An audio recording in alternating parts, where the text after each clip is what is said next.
So we're diving into youth aggression towards parents. It's a topic that more people should be aware of. Yeah, it's way more common than many people realize. A 2011 NSPCC study actually found that a significant number of adults in the UK have been exposed to domestic abuse between adults in their homes when they were kids. And the numbers are pretty shocking. We're talking 12% of those under 11.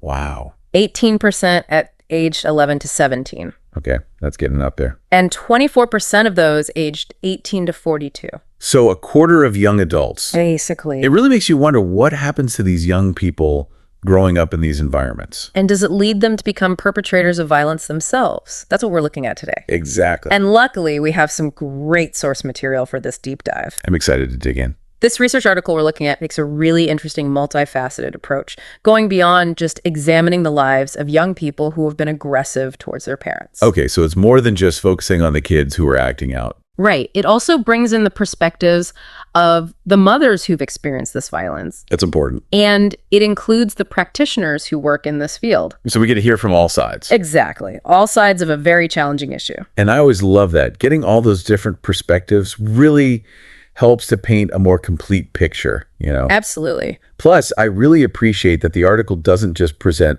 dry facts.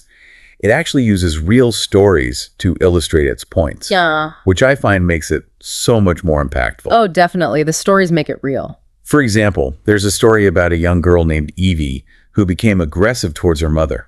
And it's important to remember that this was after years of witnessing her father's violence. That really highlights something crucial, doesn't it? It shows how children exposed to domestic violence can actually become both victims and perpetrators. Okay, so they're not just witnessing the violence, they're being shaped by it in a really profound way. It's a complex response to the trauma they've experienced. Which makes sense when you think about it. It's not about them being bad kids. Right, because no kid is born wanting to hurt their parents. It's about understanding the deep and lasting impact that witnessing violence can have, especially at such a young age. Absolutely. And on that note, the article also talks about a boy named George who was abused by his father. And he ended up directing all of that anger towards his mother. Which unfortunately is a classic example of how violence can become this horrible cycle, repeating itself across generations. It's tragic. The article describes how George was forced to witness his father's abuse directed at both himself and his mother.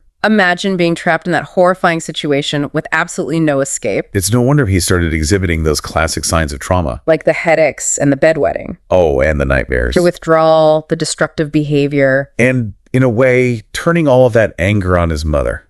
The person he was supposed to feel safe with. It's like the only outlet he knew. A terrible outlet, but the only one he had. It's heartbreaking. And it makes me wonder about the power dynamics at play in these situations. The power dynamics. Yeah. How can a child, someone who is seemingly powerless, become the aggressor in a relationship with their parent? That just seems so counterintuitive. It's a really fascinating question. And I think the key is to remember that every relationship, even without violence, has a power dynamic. So even in healthy relationships, there's always some sort of power imbalance. There's always some kind of push and pull. But in these situations, the power dynamic gets completely distorted, right? Exactly. A child like George or Evie might actually feel powerful by controlling the one thing they can control in their environment, their own behavior, emotions, and reactions. So it's less about a child being inherently bad. Yeah. And more about them adapting to survive a deeply unhealthy environment. And that adaptation, unfortunately, can manifest as aggression, especially if they've learned that aggression is an effective way to get what they want or even to protect themselves. It's a learned behavior, picked up from the very people who are supposed to be protecting them. It's a sad reality. And what about the impact on the mothers? You know, I was really struck by a quote in the article from a mother who talked about how trapped she felt by her own son's aggression. Oh, yeah. She said, "It frightened me. He was my son, and I'd do anything for my children, but I love the bones of him, but I didn't like him at that time. Nobody knew. You keep it in. You keep domestic violence in." It's so powerful and honestly a little bit terrifying. It really exemplifies what the article calls parental paralysis. Parental paralysis. It describes those mothers feeling completely helpless, unable to respond effectively when faced with their own child's aggression. They're paralyzed by fear, guilt, and shame. And oftentimes a complete lack of support. That term, parental paralysis, is so evocative, isn't it?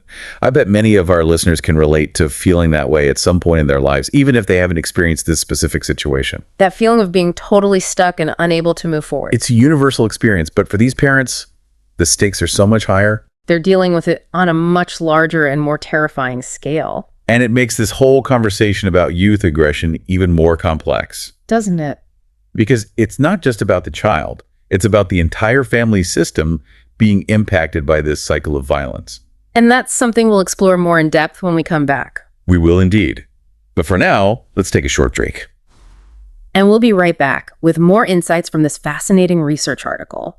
It really is remarkable how resilient these mothers are. You're right. It would be so easy to feel defeated, but they didn't give up.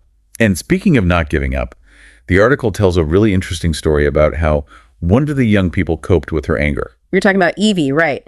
The article talked about how she would use a voodoo doll to act out her frustrations. Yes. It's not something you hear every day. It seems a little out there, but I guess it worked for her. It did. And it actually highlights an important concept that practitioners working with traumatized children are aware of. Symbolic play can be a powerful coping mechanism. By transferring her anger and frustration onto the doll, Evie was able to release those intense emotions in a way that didn't involve harming herself or others. That makes a lot of sense. And what I found really interesting is that after going through the Respect program, she was able to channel that energy into more positive activities like martial arts. It's a fantastic example of how these programs can help young people find healthy outlets for their emotions. It's not about suppressing those big feelings, but rather about learning how to express them in constructive ways. And as you said earlier, what works for one person might not work for another. It's all about finding what resonates with you and helps you manage those intense emotions in a way that feels safe and healthy. Exactly. It's not a one-size-fits-all approach. And that actually brings us to another important theme that the article touches on: the power of positive role models. Oh, yes. I remember that. It talked about how observing a healthy, respectful relationship between two practitioners actually had a profound impact on the young people they were working with. It was a male and female practitioner working together. Their interactions, even in a professional setting, were always marked by mutual respect and support. And for those young people who may have never witnessed healthy relationship dynamics before, it was like a window into a whole new world of possibilities. It shows you how subtle but powerful these influences can be, especially when you're talking about young people who are still shaping their understanding of the world. Absolutely. And it's not just about grand gestures. Sometimes the most impactful lessons come from observing those everyday interactions and seeing how people treat each other with kindness and respect, even when disagreements arise. That reminds me of another story from the article, the one about George and how he found a real source of support in his male caseworker from ITIS. That's right. What was remarkable about that caseworker was his commitment to a child-centered approach. He really took the time to understand George's unique needs and experiences, using creative methods to help him process his trauma and develop healthier communication patterns with his mother. That's so important. It's about making that young person feel seen, heard, and understood, which can be incredibly healing for a child who's been through so much. You hit the nail on the head. It's about creating that safe space where they can finally let their guard down and start to process those difficult emotions without fear of judgment or rejection. And when we're talking about the need for support, it's important to remember that the mothers in these situations need it too. The article highlighted how beneficial the Respect program was for them. Absolutely. The program provided them with practical tools and strategies to set boundaries, navigate the complexities of their relationships with their children, and start to reclaim their own sense of agency. Can you imagine how empowering that must have been for them? After enduring years of abuse and feeling trapped in a cycle of violence, they were finally given the resources and support to create a safer, healthier environment for themselves and their children. It's a testament to their resilience and their unwavering commitment to their families, and it brings up an interesting question that the article explores. What happens in situations where the abusive parent is no longer in the picture? Does that shift in family dynamics change the situation? That's a great question. It seems like it would make things easier, but is that really the case?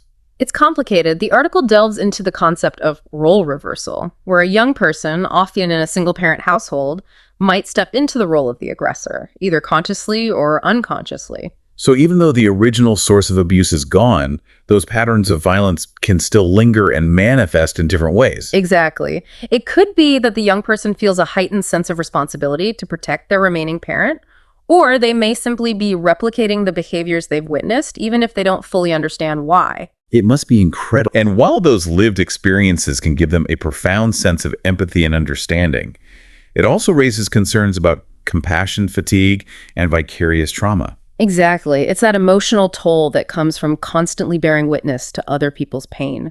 The article doesn't shy away from the challenges of working in this field, highlighting the stresses, anxieties, and even fears that many practitioners face. It's easy to forget that these practitioners are human too. They're not immune to the impact of what they see and hear on a daily basis. You're absolutely right. They need support and care just like anyone else. The article talks about the importance of self-care practices, regular supervision, and peer support to help them navigate the emotional complexities of their work. It's a good reminder that we all have limits, and that seeking help is not a sign of weakness, but rather a sign of strength and self-awareness. And speaking of challenging topics, let's circle back to something we discussed earlier, the role of social media and technology in all of this. Yes. It's something that's been on my mind throughout this entire conversation. It seems like there's a growing perception, especially among practitioners, that social media is somehow contributing to increased aggression in young people. It's definitely a topic that's generating a lot of debate and concern, but it's important to approach it with a critical lens. The article acknowledges that the research in this area is still pretty limited and inconclusive. So right now, it seems like it's more of a hunch based on anecdotal evidence than any hard scientific data. Exactly. And while those anecdotal observations are valuable, we need to be careful about making sweeping generalizations or jumping to conclusions without sufficient evidence. It's not as simple as just saying social media is bad.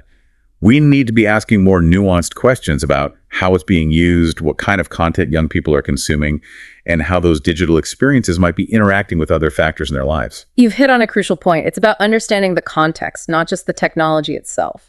And let's not forget that technology can be a powerful tool for good as well. The article even highlighted how the RESPECT program has successfully incorporated digitally facilitated interventions. It's a good reminder that technology is not inherently good or bad. It's all about how we choose to use it. I think that's a perfect note to end on. As we wrap up this deep dive, it's clear that the issue of youth aggression towards parents is complex and multifaceted. There are no easy answers, and it's going to take a lot of ongoing research, open dialogue, and collaborative efforts to truly address it. Well said. And as we move forward, I think it's crucial that we remain curious, open-minded, and willing to challenge our assumptions. Because only then can we create lasting change. And with that, we've reached the end of our deep dive. Thank you for joining us on this journey. Until next time, keep learning, keep questioning, and keep striving to make a difference. It's been a really eye-opening conversation so far. It really has. As we've been talking about all these complexities, it just really hits me that the impact of this type of violence, it goes way beyond just the immediate family. Absolutely. It ripples outward. It does. It affects communities, even society as a whole. It's a sobering thought, isn't it? It is. It makes you realize we're all connected in ways we might not always see. That the well-being of one person impacts everyone around them. Exactly. And before we wrap things up, okay, I want to circle back to something you said earlier about moving beyond those overly simplistic victim-perpetrator labels. Right. When we're talking about youth aggression towards parents. Yeah, because it's not that straightforward. It's not. So what does that actually look like in practice? Well, I think it starts with recognizing that human experiences are rarely black and white. That's true. We like to categorize things to make them easier to understand, but it's not always that simple. Especially when you're dealing with something as complex as family dynamics and violence. Absolutely. It's about acknowledging that people, young people, even young people, are complex, capable of both great harm and great compassion. Exactly. And I think it's about resisting that urge to just put someone in a box. To label them? And label them. And instead trying to understand the context. So why? The why. Why did this happen? What led up to this? What in their individual story, their background, their history led to this moment? Because it's never just one thing. Right. It's layers upon layers. So instead of just saying, Oh, they're the victim, they're the perpetrator. it's about stepping back and seeing the whole person. The whole person. Seeing their history, their struggles, but also their potential, their capacity for change. Because everyone has that, don't they? Everyone has the potential for growth. And the capacity to change. It's about believing in that possibility. I love that. It's a challenging perspective. For sure. But ultimately, I think it's a really hopeful one. I agree. It suggests that even in the darkest situations, Yeah. there's always that possibility. For transformation and redemption? And that brings us to the most important question of all, doesn't it? Okay, what's that? What does all of this mean for our listeners? For the people who are tuning in, hearing these stories, grappling with these complexities. I think it's a call to action, a call to become more engaged, more aware, More informed. to really educate yourself about these issues. About the complexities of youth aggression towards parents. And to challenge those simplistic narratives that we often hear, those quick judgments. The ones that get thrown around without any real understanding of the nuances involved. Right. And it's about being willing to have those tough conversations. The ones that make us uncomfortable. The ones that challenge cultural norms that might be perpetuating violence. The ones that force us to look inward and ask ourselves some hard questions. Because it's in those uncomfortable spaces In those moments of vulnerability and honesty. that real change can begin to happen. And that's what this deep dive has been all about, hasn't it? It has. About opening up those spaces for dialogue, for reflection, For learning, for understand. for empathy. It's been a journey, and I think we've all learned something along the way. I know I have, and I hope our listeners have too. And as we wrap up this deep dive, Yeah. I hope you'll leave with a renewed sense of purpose, a deeper understanding of this issue. A belief in the power of human connection to heal, To make a difference. to create a world where violence is no longer the answer. Because it doesn't have to be. It doesn't. Thank you for joining us on this journey. Until next time, keep learning, keep questioning. And keep striving to make a difference.